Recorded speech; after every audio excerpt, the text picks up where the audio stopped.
બનાસકાંઠા જિલ્લામાં તાજેતરમાં પડેલા ભારે વરસાદને લીધે ખાસ કરીને સરહદી તાલુકો સુઈગામ તાલુકો વધારે પ્રભાવિત થયો છે.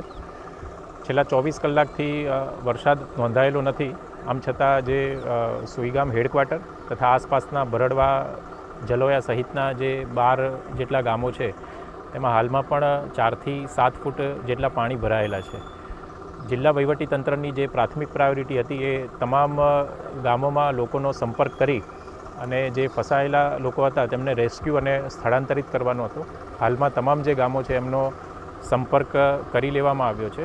જરૂરિયાત મુજબના જે ગામો છે તેમાં આજે અંદાજિત 1.5 લાખ જેટલા ફૂડ પેકેટ અને પાણીની બોટલનું વિતરણ પણ કરવામાં આવ્યું છે.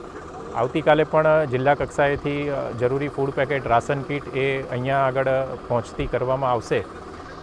ચોક્કસથી મુશ્કેલીનો સમય છે, પણ આપણે સૌ સાથે મળી અને આમાં જરૂરથી વહેલામાં વહેલી તકે બહાર નીકળી જઈશું. માનનીય મુખ્યમંત્રી શ્રી ભૂપેન્દ્રભાઈ પટેલ પણ આ અંગે સતત ચિંતા વ્યક્ત કરી રહ્યા છે અને આપણને માર્ગદર્શન આપી રહ્યા છે અને સમગ્ર સુઈગામ તાલુકાની પ્રજા સાથે ગુજરાત સરકાર અને જિલ્લા વહીવટીતંત્ર ખડે પગે છે.